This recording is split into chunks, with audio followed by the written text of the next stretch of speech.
Je voudrais du soleil vert, des dentelles et des théières, des photos de bord de mer, dans mon jardin d'hiver.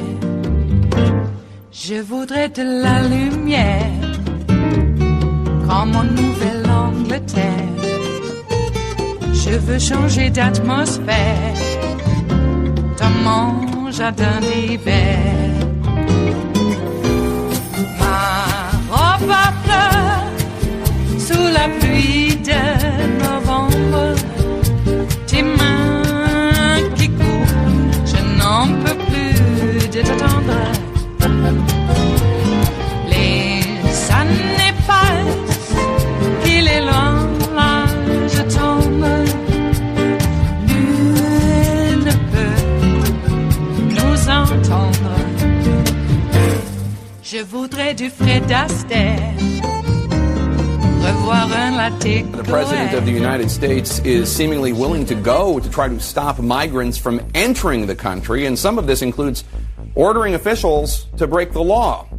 Last night, the President essentially fired the Secretary of the Department of Homeland Security, Kirstjen Nielsen. Conflicts with Nielsen had been building for months, but had escalated in recent weeks. For instance, 2 Thursdays ago, in a meeting at the Oval Office with the President and other top officials, including Secretary Nielsen, Secretary of State Mike Pompeo, top aides Jared Kushner, Mercedes Schlapp, and Dan Scavino, White House counsel Pat Cipollone, and more. The President, according to one attendee, was, quote, ranting and raving, saying border security was his issue. Senior administration officials tell me that President Trump then ordered Nielsen and Pompeo to shut down the port of El Paso, Texas by the next day, Friday, March 22nd, at noon. The plan was that in subsequent days, the Trump administration would then shut down other ports. Nielsen at the meeting told the president that would be a bad and even a dangerous idea, according to attendees. Not to mention, she said that the governor of Texas, Republican Greg Abbott, has been very supportive of the president. Nielsen proposed an alternative plan that would slow down entries at legal ports, but she argued if you close all of the ports of entry, all you're going to achieve is end legal trade and travel. That's not going to end illegal immigration, she argued to the president. The migrants will just go between ports, said the president, according to 2 people in the room, quote, I don't care. Ultimately, it seems Chief of Staff Mick Mulvaney was able to talk the president out of closing the port of El Paso and the other ports. The president, however, was insistent that his administration begin taking another action, just denying asylum seekers entry into the United States. Secretary Nielsen tried to explain to the president many times that the asylum laws allow migrants from Central America to come to the U.S. and gain entry. She talked to the White House counsel about it to see if there were any exceptions, and he told her that her reading of the law was correct. Now, on Friday in Calexico, California, the president publicly said this. The system is full. Can't take you anymore. Whether it's asylum, whether it's anything you want, it's illegal immigration. Can't take you anymore. We can't take you. Our country is full. Behind the scenes, according to 2 witnesses, President Trump told border agents to simply stop letting migrants in.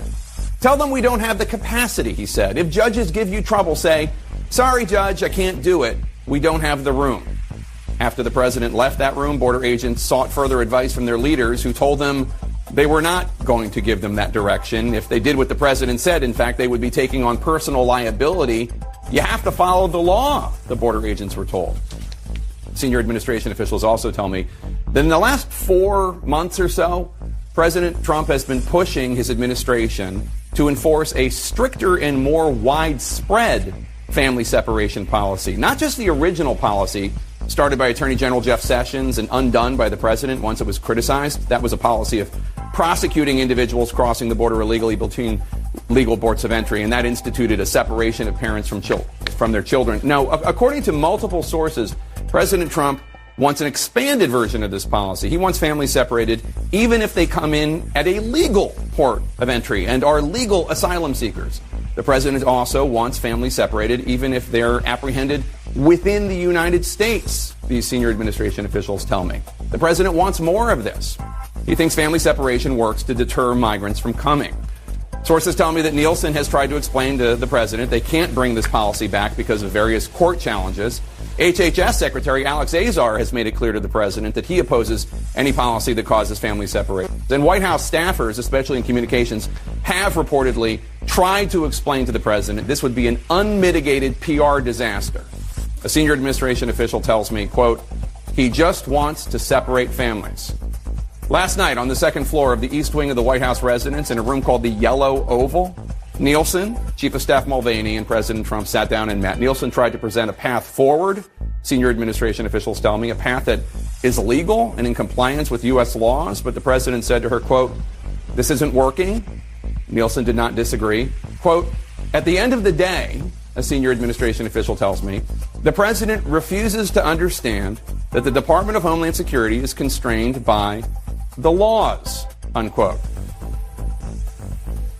It is Tuesday, the 9th of April of 2019, and you are in West Coast Cookbook and Speakeasy.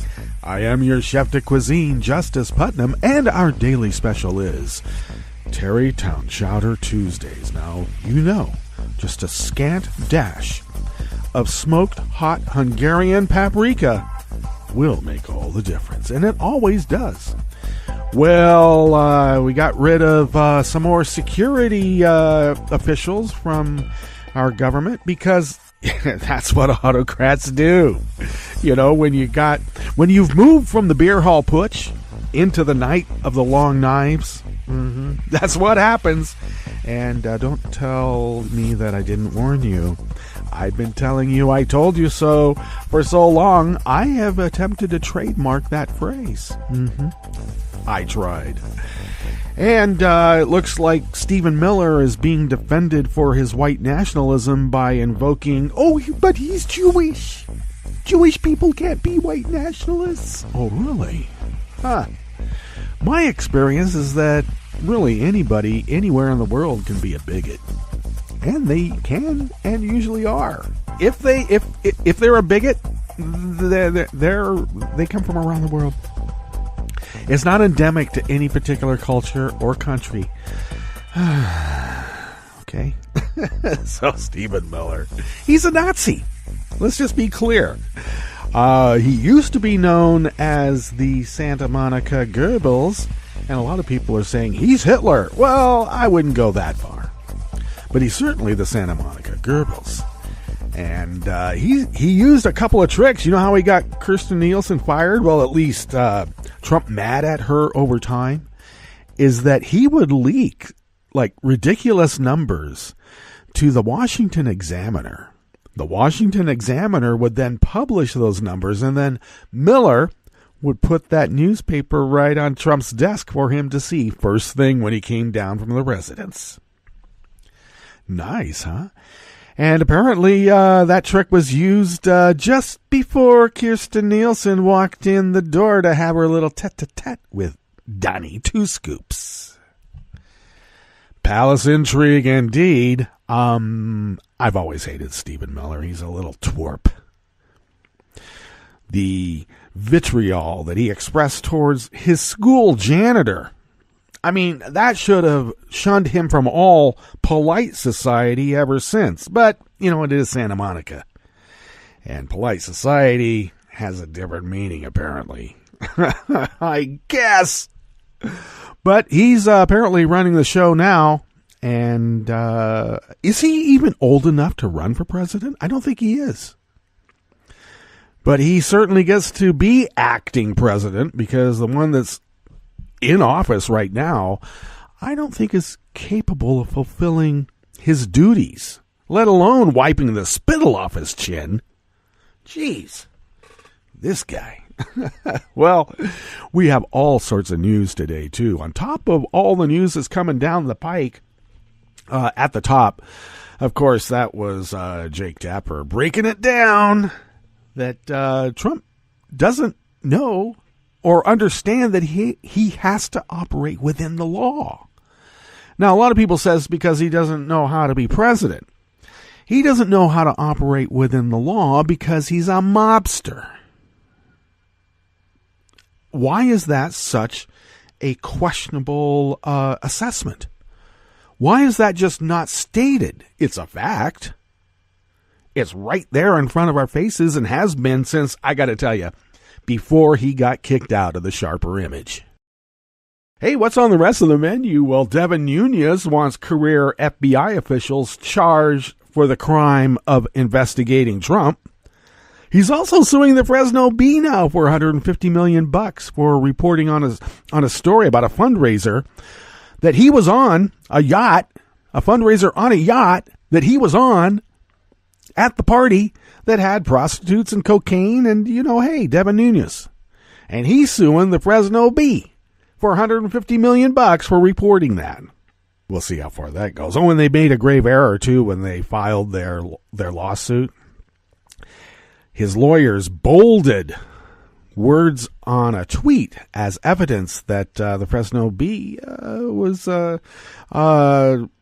practicing some witchcraft type of journalism, hypnotizing people, programming them to hate Devin Nunes, and did this by bolding specific key words in a tweet. You can't bold words on a tweet. You can do a search of words and then copy that and put it into a tweet. And that's what they did. So we'll see if a judge is as adept at understanding that little nuance, because Nunes' lawyer sure didn't. The historic Obama-era agreement between Major League Baseball and the Cuban Baseball Federation that allowed Cuban players to sign with U.S. teams without needing to defect has been canceled by the Trump administration. Hands off baseball, mofo. You can mess around with football. You can destroy another iteration of the World Football League, but hands off baseball, you treasonous bastard.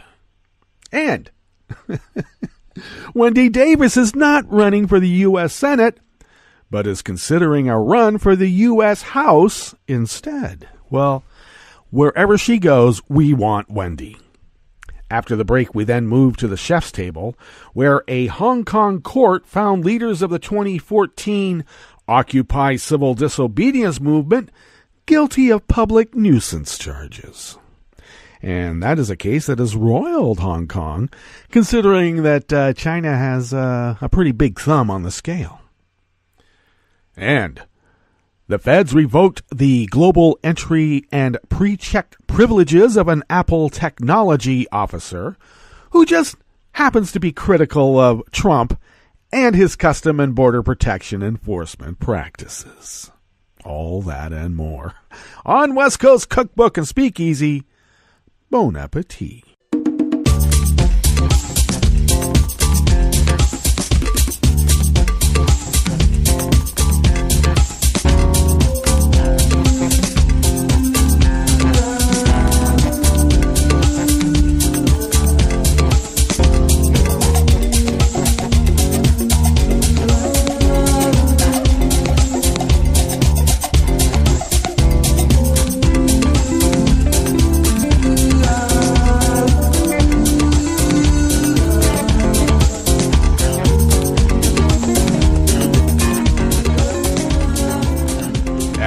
Bottom of our homepage at netrootsradio.com, to the right-ish of the page is the chat room link. Do engage there. Kelly Lincoln monitors that pretty much throughout the day, except when she has to go make money to pay the bills. So even when she's not there, there are capable types that will help you through the process. So do engage. If you would then take a look at the leftish part of the page, at the bottom of our homepage at netrootsradio.com, you will then notice the contribute button. Do please become a recurring Patreon of Netroots Radio. Your generosity has kept this powerhouse of resistance radio broadcasting 24/7, 365 for 8 years. And we are in dire need of some newish equipment, and the bills keep going up. So what doesn't come out of our wallets comes from you, because you are our biggest supporters, and we are unable to do it without you. And thank you for your generosity. If you would like to follow Netroots Radio on Twitter, you can do so on Twitter at Netroots Radio. Tom takes care of that platform. Follow me on Twitter at Justice Putnam. I post the show notes and links diary on Daily Co's about 10 minutes before showtime, and then I do scramble to get those links on social media, so bear with me. You can also follow the show on Twitter at Cookbook West. Pick up podcasts by way of Spreaker, Stitcher, TuneIn, iTunes, YouTube, iHeart, and wherever fine podcasts can be found. Alrighty. Well, let's go ahead and we'll just get right into this first offering here in the Bistro Cafe of West Coast Cookbook and Speakeasy. Oh, you know what? I should mention a program note right now, and I want to tell you that Hopping Mad with Will McLeod and Arliss Bunny has been on somewhat of a hiatus these past several months, but they're back. And they have expanded the amount of time that they give to their podcast now. And for us, because we love them, and so we've accommodated that increase in time.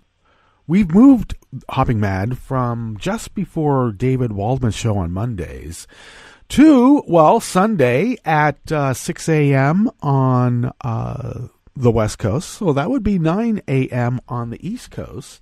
And then also on Thursdays, they will be on at 3 p.m. on the West Coast. That is 6 p.m. on the East Coast. Their shows come now in somewhat, as I said, much longer files, an hour to hour and a half longer, and sometimes they may come shorter and not as frequent, but you will always be able to get new and newish Hopping Mad on Netroots Radio with Will McLeod and Arliss Bunny. Sundays at 6 a.m. Pacific, that is 9 a.m. on the East Coast, and Thursday at 3 p.m. on the West Coast. And of course, that is 6 p.m. Eastern Time. All right. Okay, so let's get into this first offering here. In the Bistro Cafe of West Coast Cookbook and Speakeasy, Tarrytown Chowder Tuesdays. Emily Singer of Share Blue Media brings us this offering. You know, with Nunes suing a fake cow and suing his fake mom, he thinks he can sue what he considers to be fake news. Okay. He's got a really top-notch team of lawyers there, I say.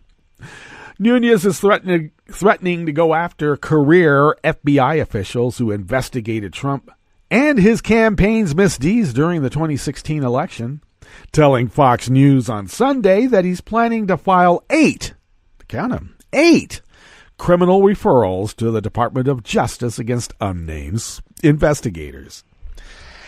The assessment of this act by people who are really in the know is that Nunes is really, really, really grasping for straws at some sort of relevancy because he is the minority leader on the committee.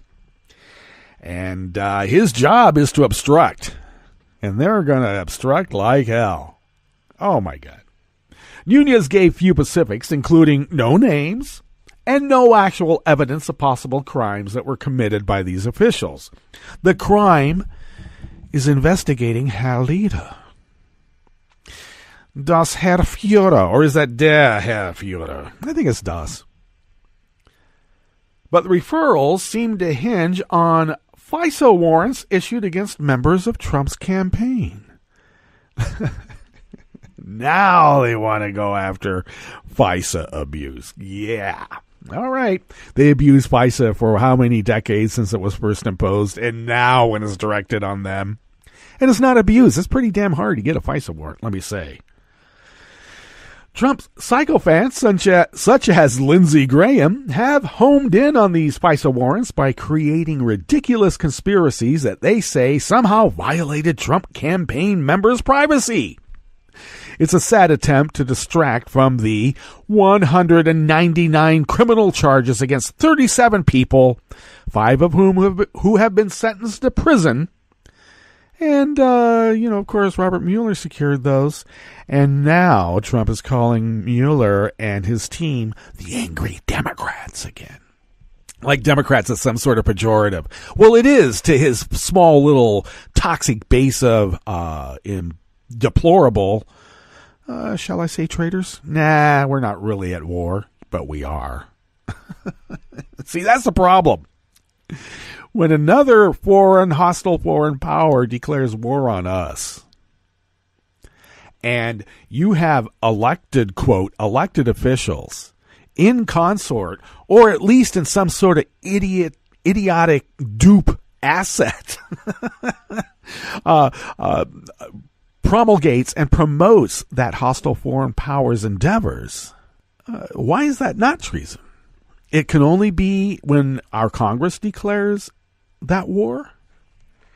We're under attack, folks, and it's no conspiracy theory. This has been going on for quite a while, and it's been going on in other countries and their governments and their elections as well. It also appears that the part of GOP's desire to exact revenge against those who investigated the many crimes of the Trump campaign by claiming the investigation was somehow illegal, or as Trump has repeatedly claimed, a hoax. Okay, however, criminal referrals from a single member of Congress, such as the ones Nunes says he intends to make, are completely toothless and carry no weight. Political's Kyle Cheney said Nunes' referral is no different than a press release, as it carries no force of law, and that especially in this case, DOJ already has all the info that Congress could possibly refer. In other words, this is likely to amount to nothing. The move instead looks like a desperate stunt by Nunes to remain relevant. Well, of course, because he's no longer in power, to be able to run up to the Oval Office and say, what should I do next? And it's not the first stunt Nunes has pulled since becoming member of the minority. Nunes filed an asinine lawsuit against Twitter and 2 Twitter users who he said, in layman's terms, were being mean to him. Yeah, talk about snowflakes. One of those accounts, Devin Nunes' cow, went from having almost no followers to having over 500,000. Quite a bit more, actually 645,000. Okay. God, I wish he'd sue me. And that's more, really far more than the 427 followers that Nunes' own Twitter account has. And Nunes has also been leading the charge to keep the Mueller report private and saying the report should be burned up before the public has a chance to read it. What's in it, Devin? Why don't you want us to see it? And in another ridiculous act, he called on Representative Adam Schiff, who was helping expose the criminality of Trump and his team, to resign from his role as chair of the House Intel Committee. Adam Schiff responded, I don't think that's okay.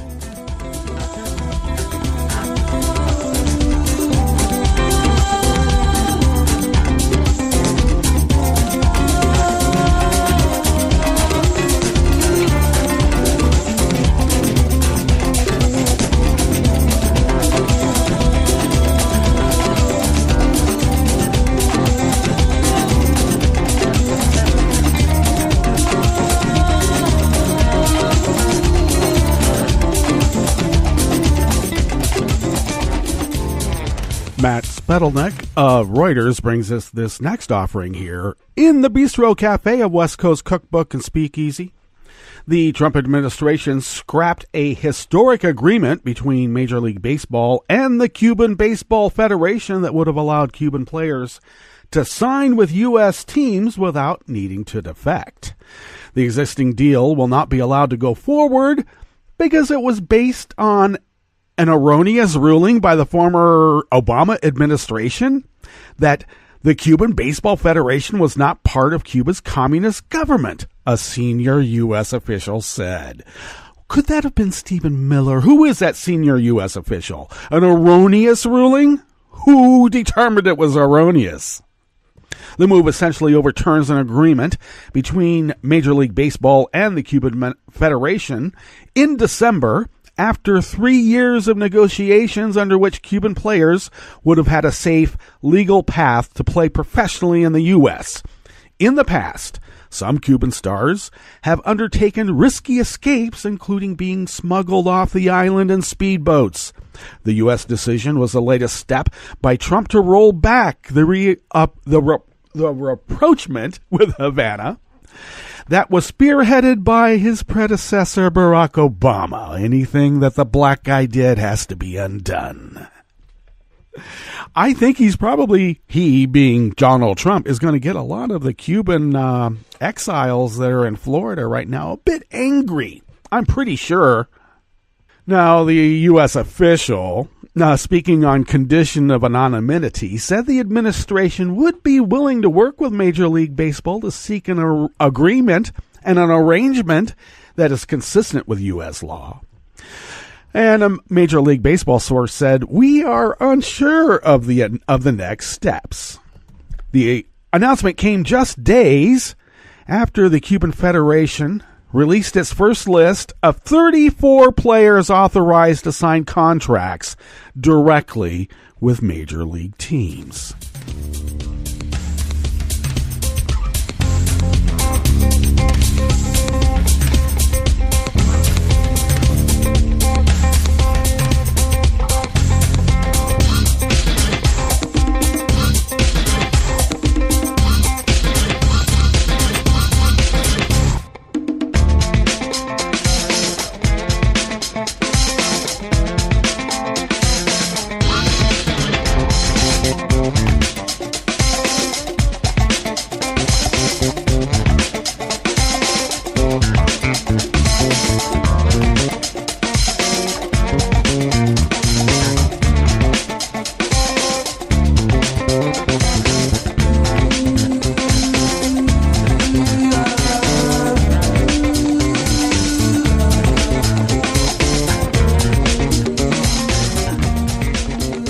Anonymous worker bees from the Texas Tribune bring us this final offering here in the Bistro Cafe of West Coast Cookbook and Speakeasy, Tarrytown Chowder Tuesdays. Wendy Davis says she is not running for U.S. Senate in 2020 and instead is considering a bid for the U.S. House. I'm looking seriously at Congressional District 21, the former Democratic nominee for governor said in a new podcast released Friday, referring to the traditionally Republican district that Democrats came close to flipping last year. Davis, also a former state senator, had mulled whether to take on U.S. Senator John Cornyn. But in the podcast, The Rabble, Texas Politics for the Unruly Mob, Davis made clear she is no longer weighing a Senate campaign and reiterated her call for U.S. Representative Joaquin Castro of San Antonio to enter the race. There's a reason I made a decision not to run for this Senate seat against John Cornyn. I've been very candid, Davis said, about the fact that my dear friend Joaquin Castro is someone that I'd like to see run. In November, Republican Chip Roy narrowly won District 21 against Democrat Joseph Kopser, who came up 3 percentage points short. Kopser had been considering another run for the seat or a Senate bid of his own, but recently announced he will not seek any office in 2020. Texas 21 is one of 6 GOP-held districts in Texas that national Democrats are now targeting for next year. It stretches from Austin to San Antonio and out to the Hill Country. Joseph Kopser gave a valiant effort in 2018, worked so hard, and came very, very close, Davis said. Can we do it for 2020? I want to make sure that we have the ability to win it, and I believe we do. And I want to believe I'm the right person to help us do that. Well, we are pulling for you, Wendy. and we want you to win. All right, let's get to our break. And when we come back from that break, we are going to go through weather from around the world and finish up with the stories that we have curated for you today. You are listening to West Coast Cookbook and Speakeasy, and we will be right back. You are listening to netrootsradio.com. Please hang up and try again.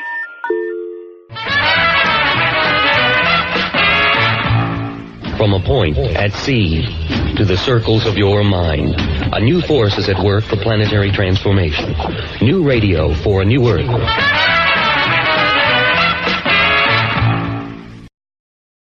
This is Take Two Movie Review. I'm Kim Lowe. This week, girl power with a 90s twist. By now, everybody knows that Marvel is a universe, and that all Marvel movies and characters are connected. Since Carol Danvers, aka Captain Marvel, was about to have a major role in next month's Avengers Endgame, it makes sense that we get her backstory now. Set in the 1990s and played by Oscar winner Brie Larson, Captain Marvel is caught in the middle of a civil war between two alien races, the Kree and the shape-shifting Skrulls. After a rescue mission goes wrong, she accidentally crash lands on Earth and only slowly starts to remember bits and pieces of her past. Her encounter puts her in contact with a young agent Nick Fury, played by an age-reduced Samuel L. Jackson, who at first doubts her seemingly outrageous story, but slowly becomes convinced. There's also a mysterious Supreme Commander, played coyly by the underrated Annette Bening, who seems to hold the key to Carol's origin story. Rounding out the cast is Ben Mendelsohn as leader of the Skrulls, and Lashana Lynch as Carol's best friend, who along with her young daughter inadvertently becomes entangled in the adventure. Like most Marvel movies, Captain Marvel has a healthy dose of humor, and maybe Stan Lee's last cameo, and for those who lived through the 90s, the music and other references throughout will be appreciated, though the soundtrack does sound a bit like a 90s Spotify playlist.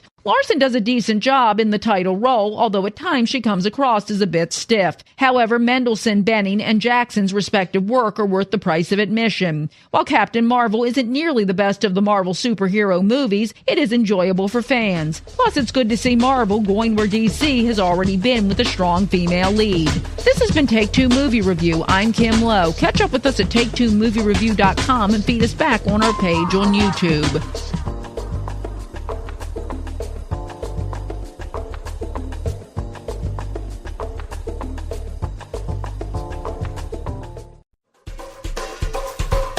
This is Scientific American's 60-Second Science.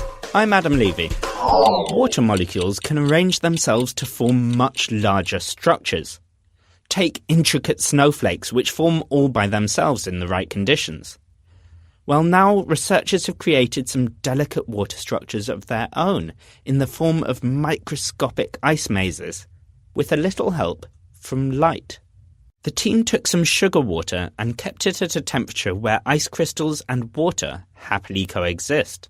They then exposed the H2O to infrared light of a frequency that is absorbed much more easily by the ice crystals than it is by the water. We thought that something interesting will happen when you illuminate ice which absorb more than water, because once the ice is melting, then it's become liquid water, and then it's absorbed less. So you have kind of a negative feedback situation, and we did not know what will happen with this. Physicist Ido Breslavsky from the Hebrew University in Jerusalem. The heating caused by the light melted tiny holes in the crystals.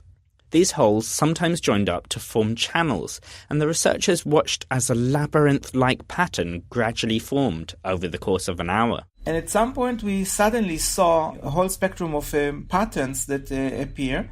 There were holes that open and close, there were channels that was appearing, and altogether we realized that we found a new phenomena which was not observed before. The researchers have published their findings in the journal Science Advances. And cool as all this may sound, there may also be some icy applications for this technique. Defrosting may make you think of microwave ovens, but heating ice with microwaves has some drawbacks. The microwave actually warmed the water but not the ice. So here we have a system which we warm the ice even more than the water. And because the shorter wavelength infrared light warms the ice more than the water, the technique could come in handy for carefully unfreezing delicate biological samples that have been kept on ice. which would be a good thing to see. And to have Thor. Thanks for listening. For Scientific American's 60-Second Science, I'm Adam Levy. This program is presented by the Centers for Disease Control and Prevention. As the days get longer and the weather warms, people of all ages will start to spring into action. Spring is a great time to breathe fresh air, stretch your arms and legs, and get physically active outdoors. Lack of physical activity contributes to obesity, heart disease, stroke, and other chronic health conditions. Fortunately, many communities are making it easier and safer to be physically active.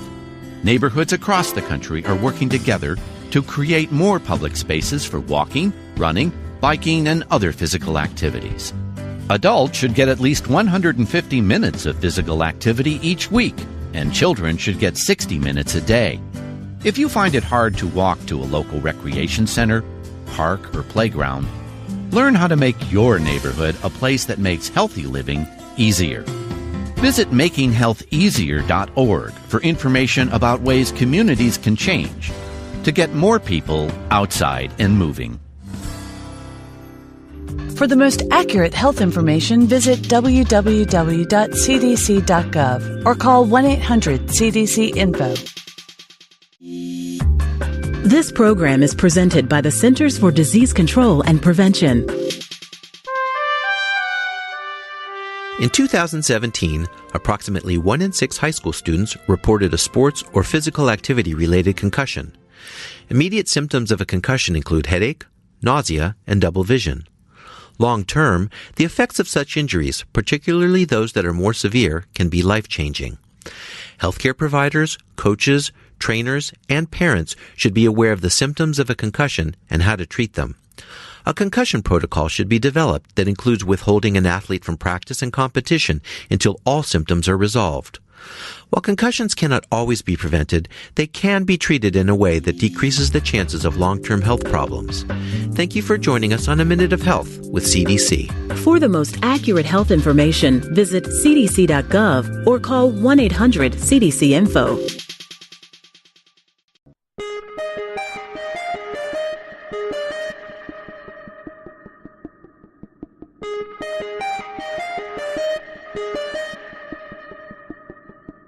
Hi, it's Tom. Could we humbly suggest your donation to netrootsradio.com? All we've got to run this 24-hour powerhouse of progressive resistance radio is what comes out of our own wallets. And you are our biggest donor. And it doesn't take much, $3, $5. Just go to the bottom of our netrootsradio.com page and hit our secure donate button. Heck, you can even make a recurring contribution, and you'll get a wondiferous pair of Netroots radio stickers for application to your backpack, your bumper sticker, or your banjo. Well, it's up to you which backpack you want to put it on. So donate what you'd like at the bottom of our netrootsradio.com's homepage, because you are our biggest donor. netrootsradio.com. Together, we are Resistance Radio.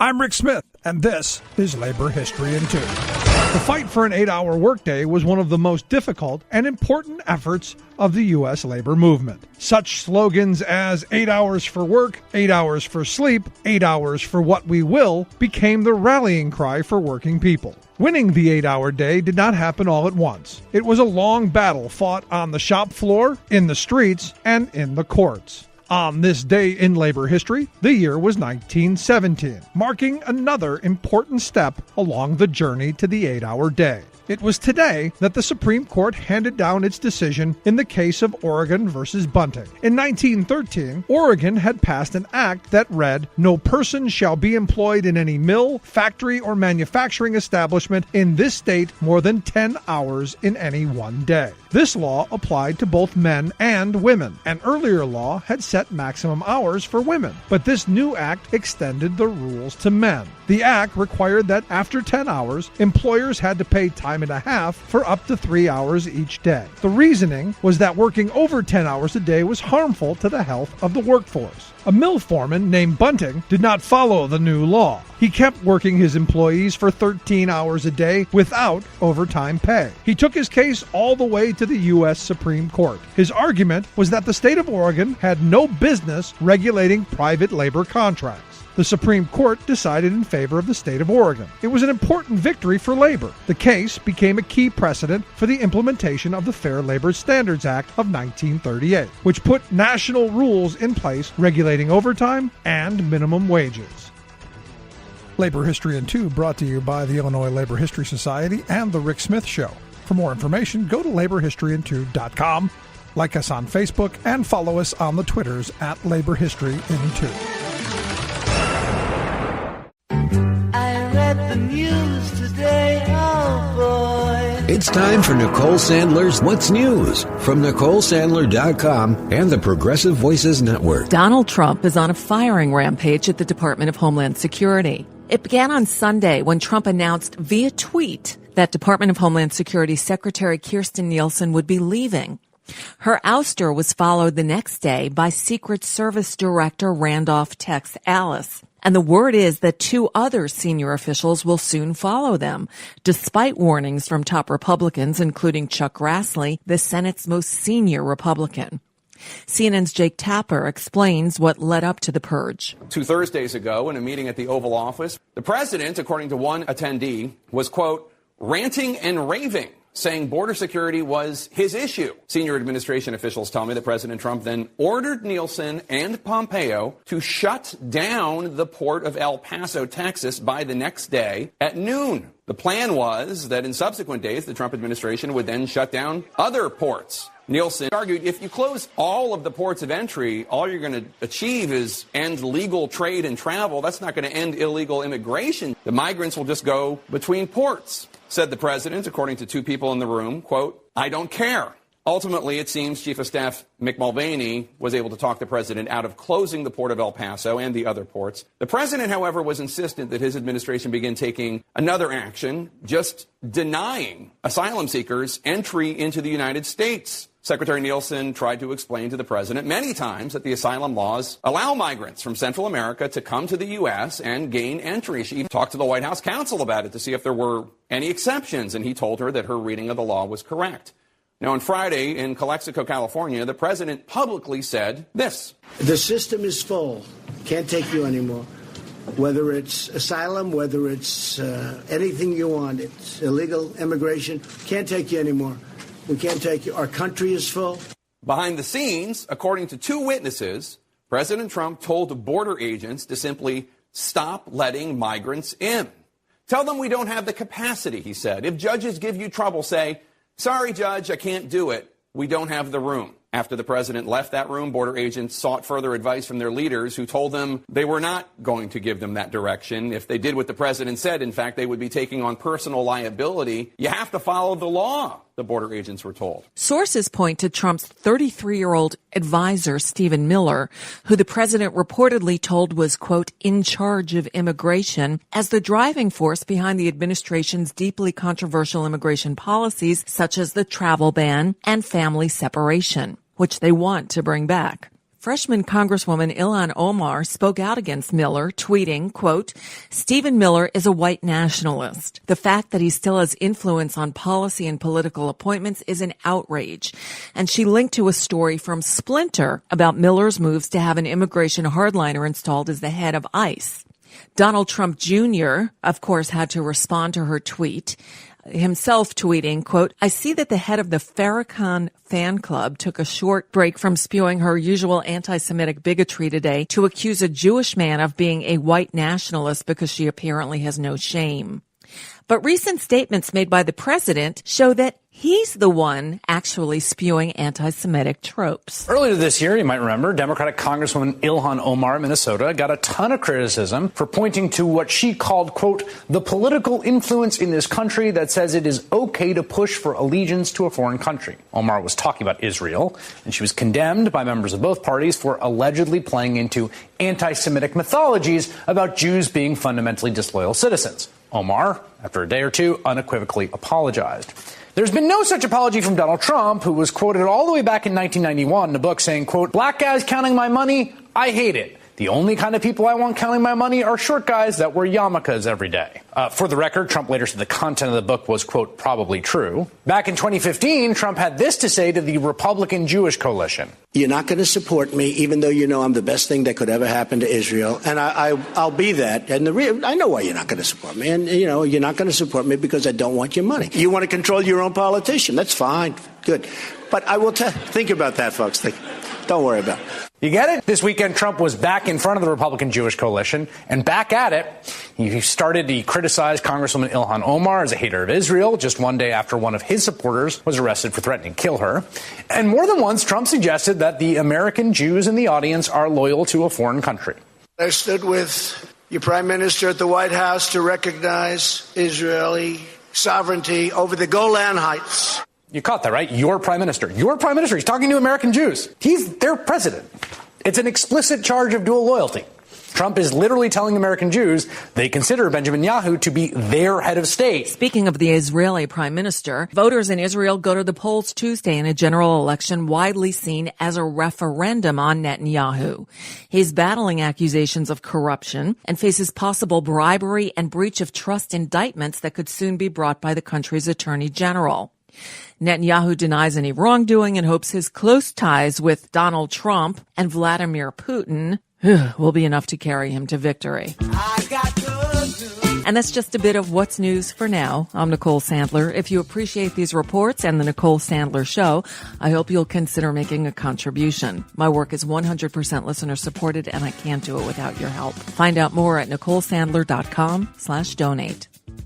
From UN headquarters, I'm Luke Vargas with your World in 2 Minutes. Libya is back in the news as Eastern forces loyal to Colonel Khalifa Haftar launched a weekend assault on the capital Tripoli, sending American troops in the city scurrying, and a UN-backed government of national accord racing to launch a desperate counteroffensive. What we've seen is really a complete implosion of Libya. Dirk van de Walle is a professor of politics at Dartmouth College and the author of 3 books on Libya. What has happened in the last few months has really been a continuation of the chaos that resulted once the hostilities more or less ceased toward the end of 2011. That was when Libyan strongman Muammar Gaddafi was removed from power in a U.S.-led military intervention, and since then no one has managed to unite the country's warring factions. Colonel Haftar has been perhaps the strongest figure to emerge in that ensuing power vacuum, having built a legitimate fighting force in the east that helped him capture lucrative oil fields. The Tripoli government, meanwhile, enjoys British financial backing and political support from Washington, though as the U.S. troop withdrawal attests, that's been of less use than you might imagine, in a country where support from influential tribes traditionally matters most, and oil revenue a close second. Case in point, even the presence of the UN Secretary General Antonio Guterres in Tripoli last week did little to slow Haftar's attack. What we have is 2 or 3 competing governments at this point in time, but none of these governments really has any power to implement its national politics or its own politics. Van de Walle thinks that means Libya is in store for instability that could take a generation to resolve, and with key national priorities like education likely to be kicked down the road, costs of that crisis will likely be felt far beyond Libya's borders. The larger problem with Libya, in a sense where the United States also have an interest in, is that this is a country that is profoundly destabilizing the countries and the region around it. Luke Vargas, The United Nations.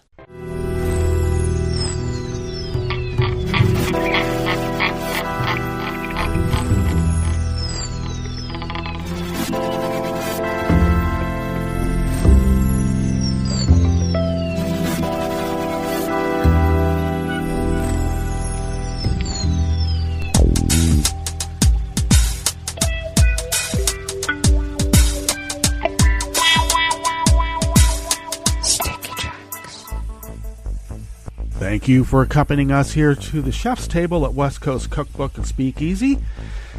Tarrytown Chowder Tuesdays. We always begin weather from around the world along the banks of the Rogue River in the Rogue River Valley of southern Oregon on the west coast of the continental United States of America, where it is currently 52 degrees. We're looking at a high of around 60. Winds are out of the due west at a negligible 1 to 2 miles per hour. Some people would call that light and variable. Expecting showers again today. Winds will then shift out of the west-northwest in about an hour and a half at 5 to 10 miles per hour. Then shifting again tonight out of due west at 5 to 10 miles per hour with decreasing chance of rain tonight, little chance of rain tomorrow, rain picking up on Thursday and through the weekend. So we're looking at some showers today, but not quite 1/15 of an inch. Let's see. Pollen is rated at none. Air quality index is in the good range at 10 parts per million. And the daytime UV index is at 3 in the cautionary moderate range. Barometric pressure is holding steady at 30.8 inches. 30.08 inches. Visibility is at 7 miles. And relative humidity is at 92%. Weather from around the world is brought to you by people's personal weather stations that they purchased. These people planted these purchased personal weather stations somewhere on their property, and these people positively live around the world. London is 50 and mostly cloudy. Paris is 58 and mostly cloudy. Rome is 64 and sunny. Kiev is 66 and fair. Kabul is 46 and cloudy. Hong Kong is 74 and fair. Japan is 49 and mostly cloudy. Sydney, Australia is 62 and fair. And San Francisco, California is 51 and fair. Finishing up with New York is 49 degrees Fahrenheit and cloudy. And that is weather from around the world, brought to you by people's personal weather stations that they purchased. And these people planted these purchased personal weather stations somewhere on their property. And these people positively live around the world.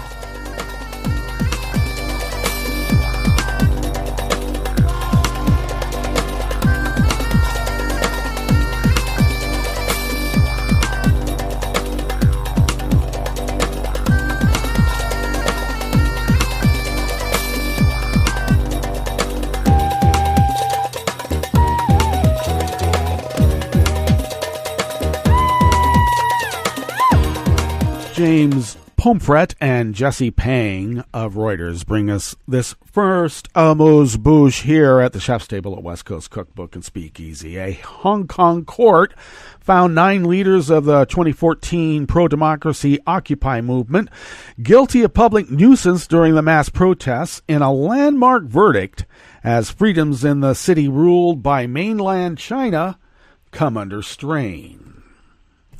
Scores of supporters applauded the defendants, who included a law professor, 2 legislators, and former student activist after a trial that critics said highlighted the decline of political freedoms in the former British colony. Law professor Benny Tai, 54, retired sociologist Chan Kim Man, age 60, and retired pastor Xu Yu Ming, 75, were found guilty of conspiracy to commit public nuisance over their leading role in planning and mobilizing supporters during the 79-day protest. I need to break in just for a moment here. I've been dealing with a bit of stress in my family, and it might just be bleeding through a little bit. I'm in a very bad emotional state. Since my son has passed, it has caused a rift in this family. And it is getting increasingly difficult to deal. So I've been trying. And when you have a family that gives you no space to grieve, that's not my whole family. But I have been the caretaker for an elderly mom who is not really capable right now herself of dealing with emotional strain. And but the dissonance that has arisen since my son passed is getting to the point I would and others have stated to me is insurmountable. So I apologize for bringing in the personal in the midst of all of this world turmoil. But if you have family that loves you, hold them dear.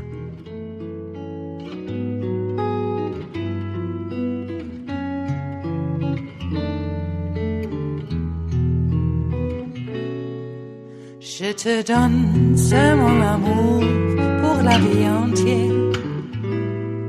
La promesse de me trouver à tes genoux. Aussitôt que tu m'appelles, rester toujours fidèle.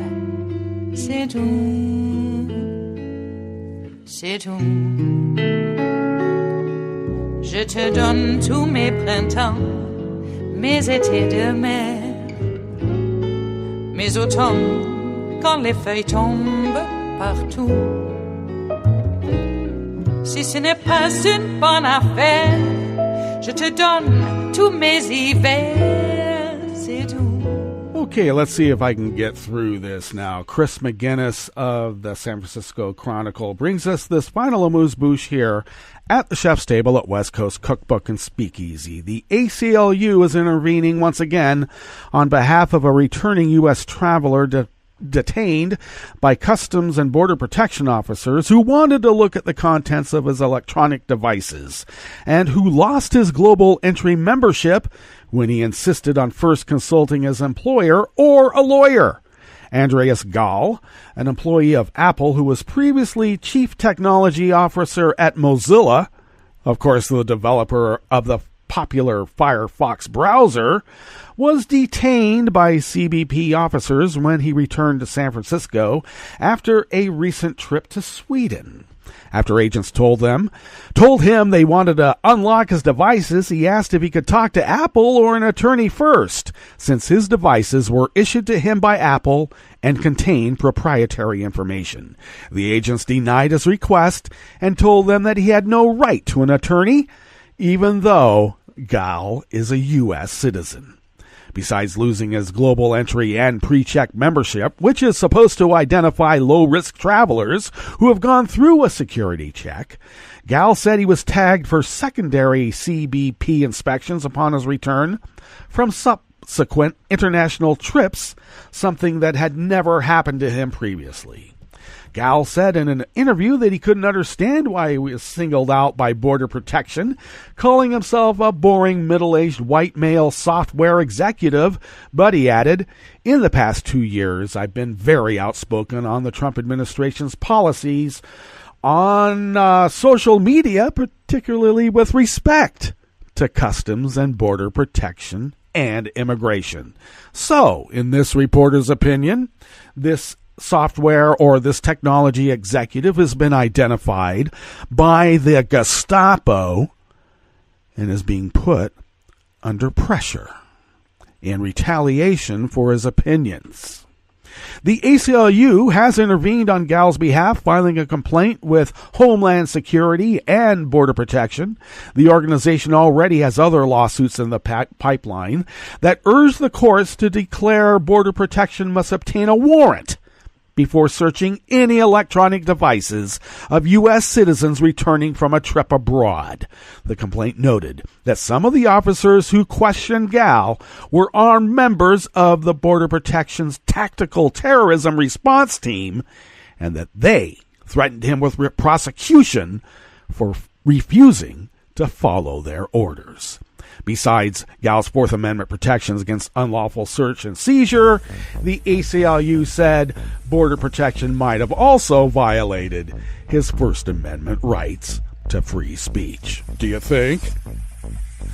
Well, that brings us to the end of our broadcast period for the day, but you know that Netroots Radio will broadcast on.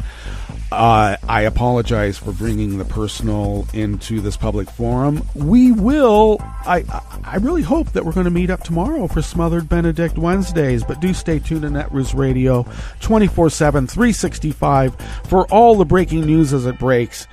And we'll be here tomorrow in West Coast Cookbook and Speakeasy. Bon appetit.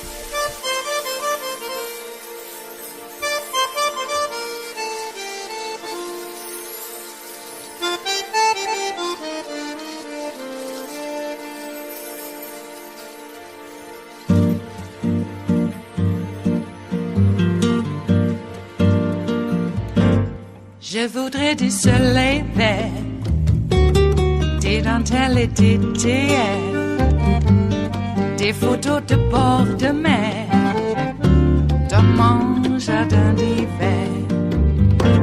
Je voudrais de la lumière, comme en Nouvelle-Angleterre. Je veux changer d'atmosphère, dans mon jardin d'hiver. Ma robe à fleurs, sous la pluie de novembre, tes mains qui courent, je n'en peux plus de t'attendre. Les années passent, qu'il est loin, là je tombe. Nul ne peut nous entendre. Je voudrais du Fred Astaire, revoir un latte Goël. Je voudrais toujours te plaire, dans mon jardin d'hiver. Je veux déjeuner par terre, comme au long de golfe clair, t'embrasser les yeux ouverts, dans mon jardin d'hiver. Ma robe à fleurs, sous la pluie de novembre, tes mains qui courent, je n'en peux plus de t'attendre.